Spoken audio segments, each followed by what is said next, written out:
Sometimes it's not the person you miss, it's the energy they left behind. You can delete their number, block their socials, move on with your life, and still feel them lingering in your mind. That's because healing isn't just about removing someone physically. It's about removing the energy that still pulls on you emotionally. This isn't about hate or resentment. It's about reclaiming your peace. Because when his energy leaves your space, you finally come back into it. You can move on from a person, but still feel tied to the version of yourself that existed with them. That's why even after he's gone, you can still feel his energy in the room, in your habits, your moods, your thoughts. You find yourself replaying moments, wondering what went wrong, trying to decode something that no longer exists. That's what happens when his energy lingers in your space. You're still emotionally orbiting around him, even though the relationship has ended. The truth is, you can't heal in the same energy that broke you. Healing requires a shift, not just in your environment, but in your emotional frequency. When you stay in the energy of someone who drained you, you keep yourself stuck in a cycle of depletion. You start to confuse emotional exhaustion with emotional connection. You tell yourself you're healing because you're no longer talking to him, but inside, you're still holding conversations that never end. You still imagine what you'd say if he texted. You still feel a pang when you see his name. That's the residue of someone who left their energy behind. It's like trying to clean a wound while still letting the thing that caused it keep touching you. It doesn't work. You can't close a door that's still half open. Sometimes we think time will do the healing for us. But time doesn't heal what we keep feeding. You have to consciously disconnect. That means choosing not to go back to his social media. It means deleting the pictures, not because you're trying to erase the past, but because you're trying to stop reactivating it. Every time you revisit old memories, you invite his energy back into your heart. You might not realize it, but you're re-entering the same emotional state you were in when those moments happened. And your body doesn't know the difference between a memory and a moment. It reacts the same way. That's why you feel stuck, even when you've moved on. The first step to real healing is emotional separation. You have to detox from the energy that made you small. That might mean spending time alone, not because you're lonely, but because your spirit needs silence to reset. It means not chasing closure from someone who thrives on your confusion. It means resisting the urge to explain, fix, or prove your worth to someone who's already shown you how little they value it. Every time you do that, you keep his energy alive. But every time you choose stillness, every time you stop reacting, his hold weakens. It's not easy. Sometimes your mind will crave his chaos because it's what it's used to. You'll want to check up on him, not because you love him, but because you miss the emotional stimulation, even if it hurt. But healing isn't about chasing comfort. It's about reclaiming peace. You have to remind yourself that calm might feel boring at first, but that's because your heart has forgotten what peace feels like. When you finally start choosing calm, that's when the detox begins. That's when you start to feel your own energy returning, your laughter, your clarity, your intuition. You can't discover who you are when you're still swimming in someone else's current. His energy will always blur your reflection. But once you step out of that emotional water, the picture clears. You start to see yourself again, not as the version that loved him, not as the version that lost him, but as the version that's learning to live without his energy controlling the atmosphere of your heart. That's when healing truly begins, when the silence he left behind finally starts to sound like peace instead of pain. When you miss him, it's easy to believe that what you feel is love. The ache in your chest, the constant thoughts of him, the moments you replay in your mind, they all feel like proof that your heart still belongs to him. But sometimes, what you're feeling isn't love at all. It's the residue of attachment. It's your mind holding on to a pattern it got used to, a rhythm your emotions memorized. When someone becomes part of your daily emotional landscape, their absence doesn't just leave a void, it leaves confusion. You mistake that emptiness for love, but it's often just your nervous system craving what it's used to, even if it hurt you. Emotional residue lingers like a scent long after the person is gone. You can change your surroundings, distract yourself, stay busy, but their energy can still feel present. That's because your brain built pathways around them. It got used to checking your phone, waiting for their messages, overanalyzing their tone, craving their approval. It became your normal. So when you take that away, your mind doesn't immediately celebrate freedom. It panics. It starts reaching for that familiar stimulation, mistaking the discomfort of withdrawal for missing love. But what you're really missing is the predictability of their chaos, the highs and lows, the uncertainty, the attention. They became your emotional routine. The truth is, attachment can disguise itself as love because it comes from the same place, emotional investment. You poured time, energy, and care into this person. You created memories, shared laughter, built hopes. That bond becomes an emotional imprint, so even after they're gone, your heart still scans for their presence like a song stuck on repeat. But here's what you need to remember. Love is freeing, attachment is consuming. Love expands you, attachment traps you in loops of what if. Love gives peace, attachment gives anxiety. When you feel a constant pull that hurts more than it heals, that's not love, that's the echo of attachment trying to keep you bound to what's familiar. The healing begins when you stop romanticizing that emotional pull. When you catch yourself missing him, pause and ask, what am I really missing? The person or the pattern. Often you'll find it's the feeling of being wanted, the illusion of being needed, or the comfort of having someone to focus on other than yourself. That's why detaching feels so hard, because now all that energy has nowhere to go but back to you. And sometimes, facing yourself after being consumed by someone else's energy can feel overwhelming. But that's the path back to emotional freedom, redirecting that attachment inward, using it to rebuild your own sense of safety, validation, and connection. To release his energy, you have to stop feeding it. That means no more mental replays, no more social media check-ins, no more what-if scenarios. Every time you engage with those thoughts, you strengthen the energetic cord between you. But every time you interrupt that pattern, you weaken it. It's not about suppressing how you feel, it's about understanding that feelings aren't always facts. Missing him doesn't mean he's meant for you. It just means your heart is recalibrating to life without the noise of his presence. With time, that ache begins to fade. The longing turns into lessons, the memories lose their charge, and you start to realize you don't miss him. You miss how you felt when you thought he loved you.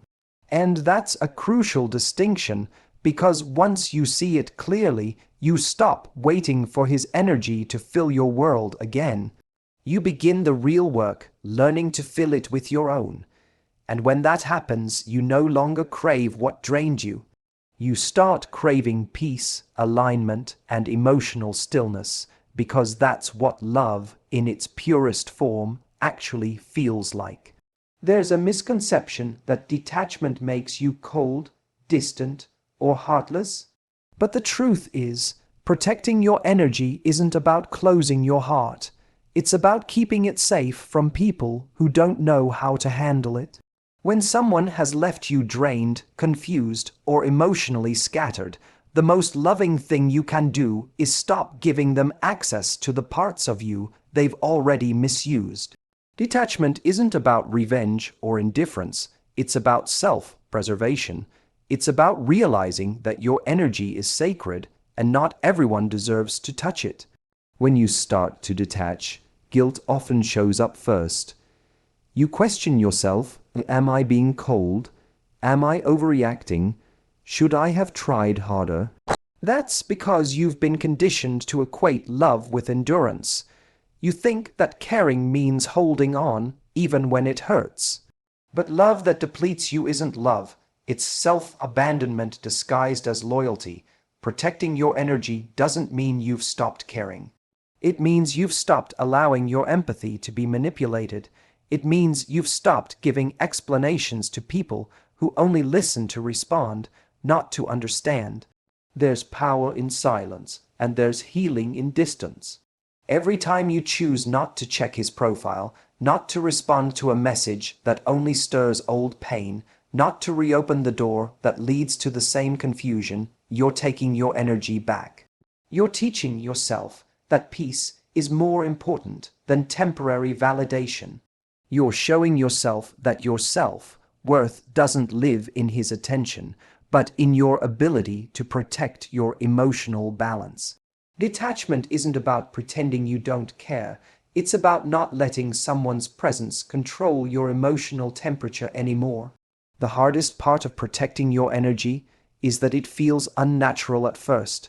You've spent so long being available, understanding, forgiving. You've given endless chances, hoping that one day he would meet you with the same emotional depth you offered. But people who drain you rarely change. They keep taking because you keep giving. The cycle only ends when you finally say, no more. That's not bitterness, that's clarity. You're not closing off to love, you're closing off to pain disguised as love. You're not building walls, you're building boundaries that remind you what peace feels like. The moment you decide to protect your energy, you start to feel something shift inside you. You stop reacting to every emotional trigger. You stop trying to prove your worth to someone who couldn't see it. You begin to understand that silence is not weakness, it's wisdom. The energy you once spent trying to decode his mixed signals now becomes the energy you use to rebuild yourself. You start to see your own strength, your resilience, your capacity to choose yourself even when it hurts. That's when detachment transforms from fear into freedom. And slowly, you realize that peace isn't found in fixing what's broken between you and someone else. It's found in not letting them break you again. The more you protect your energy, the more you attract people who respect it. You begin to understand that love should never feel like survival. It should feel safe, balanced, nourishing. The love you deserve doesn't demand that you lose yourself to keep it alive. So, when you stop responding, when you choose not to go back, when you refuse to re-enter the cycle, that's not coldness, that's courage. That's you honoring your emotional space, because sometimes walking away doesn't mean you stopped caring. It means you finally started caring about yourself. Protecting your energy isn't the end of your softness, it's the beginning of your strength. It's where love for yourself starts to outgrow the love that once drained you. Everything you give your attention to grows. Every thought, every memory, every replay of a moment. It feeds energy into that thing and keeps it alive. That's why healing feels so hard sometimes. It's not because you haven't moved on. It's because you keep breathing life into something that's supposed to stay in the past. When you think about him, when you reread old messages, when you scroll through memories, you're not just remembering, you're reactivating. You're sending energy into a story that no longer exists. You're keeping his energy alive inside you long after he's gone from your life. The truth is, your mind doesn't distinguish between what's happening now and what you're imagining. When you replay a painful memory, your body reacts as if it's happening again. The same emotions rise, the same ache returns, and your energy gets drained all over again. That's why it feels like you can't escape him. It's not that he's still around, it's that you're still feeding the connection. The human heart doesn't know how to starve something it once loved, but that's exactly what healing requires. You have to stop giving energy to what no longer deserves it. The more you focus on him, the more your world shrinks to the size of that pain. It consumes your attention, colors your days, and dictates your emotions. You start living in reaction to the past instead of creating your present. You check if he's moved on, you analyze what he's doing, and in doing so, you unknowingly hand him control over your peace. That's the hidden cost of emotional attachment. It gives someone power even when they're no longer there. But you can take that power back the moment you decide to stop feeding the ghost of him. Every time you catch yourself thinking of him, don't judge it, redirect it. Notice where your energy goes and choose to bring it back to yourself. Go for a walk, breathe deeply, write, read, move anything that reconnects you to your own energy instead of his. You're not suppressing the thoughts. You're retraining your mind to stop running back to the same emotional fire that keeps burning you. Healing is not about forgetting him. It's about depriving his memory of your energy until it no longer holds emotional weight. It's starving the attachment by refusing to feed it with your focus. There's a quiet strength in emotional discipline. It's the moment you stop indulging in what hurts you, even if it feels comforting. The mind loves what's familiar, even if it's painful. That's why letting go feels so uncomfortable, because peace is foreign when you've lived in chaos. But if you stay consistent, the craving fades, the memories lose their sharpness, the emotional charge softens. You start to feel lighter, not because he disappeared, but because you stopped carrying him. You begin to realize that energy is like currency. The more you spend it on the past, the less you have for the present. One day, you'll notice the difference. You'll catch a thought of him, and instead of spiraling, you'll feel nothing but calm. That's when you'll know the detachment is complete, when his name no longer triggers your emotions, when his memory no longer stirs your peace. You didn't get there by fighting your feelings. You got there by mastering your focus. You stopped feeding what drained you, and you started investing in what builds you. That's how healing truly works. It's not forgetting someone. It's reclaiming your energy so fully that their presence, even in memory, no longer takes anything from you. When his energy finally leaves your space, something incredible happens. You start to remember what your own feels like. For so long, your emotions have been entangled with his. Your mood depended on how much attention he gave you. Your peace depended on how consistent he was. Your self-worth wavered based on how seen or ignored you felt. You became used to living through someone else's energy, waiting for his messages to feel important, his approval to feel enough, his affection to feel loved. But when you begin to remove his energy, the noise quiets, and in that stillness, you start hearing something you haven't heard in a while, yourself. At first, it can feel strange. When someone's energy has filled your world for so long, silence can feel like emptiness. You might mistake peace for loneliness or stability for boredom. But what's really happening is that your nervous system is resetting. The emotional highs and lows that once felt normal start to fade, and your body begins to find safety and calm again. You start to realize that you were addicted to emotional intensity, not love. His inconsistency kept your heart on edge, always waiting, always hoping, always guessing. But that isn't connection, that's survival mode. When his energy leaves, your emotional bandwidth expands. Suddenly, you have space for other things, things that make you feel alive without draining you. You begin to notice the small joys again. Music sounds different. Laughter feels lighter. Your mornings don't start with overthinking or end with emotional exhaustion. You begin to pour your attention into yourself, your passions, your friendships, your goals, your peace. You start living in your own rhythm again. That's what reclaiming your energy means, redirecting everything you once gave to someone else back into your own growth. There's something powerful about realizing how much of yourself you gave away, not because you were foolish, but because you loved deeply. You cared fully, you showed up with your heart open, and that's something to be proud of. not ashamed of. But now, that same love deserves to be given to you. The energy you used to spend analyzing him, worrying about what he thought, or trying to be enough, can now be used to rebuild your self-trust. Because underneath the pain of losing him, there's a deeper truth: you were never broken.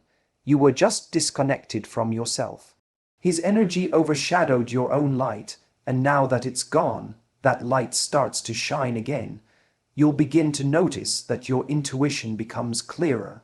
The voice inside you that once got drowned out by his inconsistency starts to speak louder. You start trusting your instincts again. You stop settling for half-hearted attention because you finally remember what full energy feels like. What it feels like to be emotionally safe, not emotionally starving. You begin to understand that your peace isn't a luxury, it's a necessity. You don't chase connection anymore. You attract it by being aligned with yourself. Reclaiming your energy isn't about becoming hard or closed off.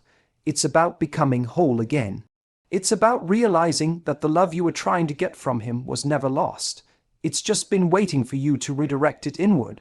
When you do, you feel lighter, freer, more grounded. You stop asking, "When will he come back?" and start asking, "What do I want next?" And the answer doesn't revolve around him anymore, it revolves around you. Because now, your energy belongs to you again. And that's where real healing, real confidence, and real peace begin, when you finally stop living through his energy and start thriving in your own. When you finally remove his energy from your life, you create space, not just for someone new, but for something better: peace, clarity, alignment. For a long time, your energy has been tied to someone who couldn't meet you emotionally. You kept waiting for them to change, to notice, to care in the way you needed. That waiting kept you stuck in emotional survival mode, always trying to earn love, explain yourself, or fix something you didn't break.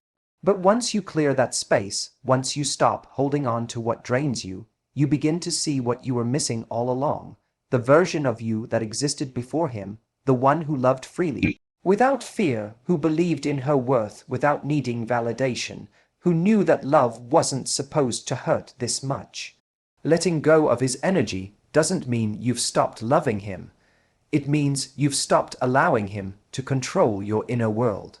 Because when someone's energy lingers, it influences how you see yourself, what you expect from others, and how open you are to new experiences.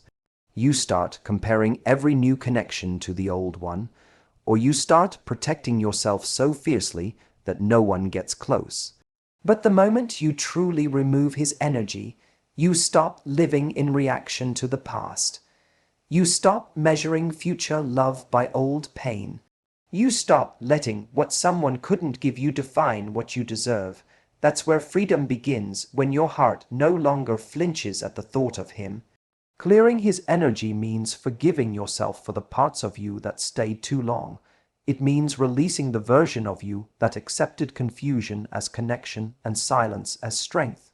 You stop blaming yourself for not seeing it sooner, or for wanting to believe in someone's potential instead of their reality. You realize that holding on wasn't weakness, it was hope. And there's nothing wrong with having hoped for more. But now, your hope shifts direction away from him and toward you. Toward your growth, your peace, your ability to build something real with someone who doesn't make you question your worth every day. When that energy finally lifts, something magical happens. You start attracting differently. You stop craving people who challenge your peace and start being drawn to those who match it. You no longer confuse intensity for connection or inconsistency for excitement. You start recognizing that love isn't supposed to feel like guessing. It's supposed to feel like coming home. And when you're at peace within yourself, that's exactly what the right kind of love will feel like: effortless, honest, grounded. But to get there, you have to make room for it. You can't receive what's meant for you while still holding on to what's not. You can't build new energy in a space filled with someone else's emotional residue. So you clear it through silence, forgiveness, distance, self-focus, and time. And as you do, you start to notice how much more vibrant life feels without the heaviness. You laugh easier. You think clearer, you sleep better, because your energy is finally yours again, unentangled, unburdened, undiluted. One day, you'll look back and realize that removing his energy wasn't about losing him, it was about finding yourself. You'll see that the space he left wasn't empty after all, it was just waiting to be filled with you, your passions, your joy, your power. And that's the beauty of healing. When you stop carrying someone who was never meant to stay, you create room for something extraordinary to take their place, your peace, your purpose, and a love that doesn't drain your energy, but multiplies it. Removing his energy isn't about forgetting him, it's about remembering you. It's about clearing the noise he left behind, so you can finally hear your own heart again. Because once his energy is gone, you start to feel your own power, your own calm, your own rhythm returning. You stop chasing closure and start creating peace. You stop waiting for someone to choose you and start realizing you were never missing love, you were just missing yourself. And now you're finally home,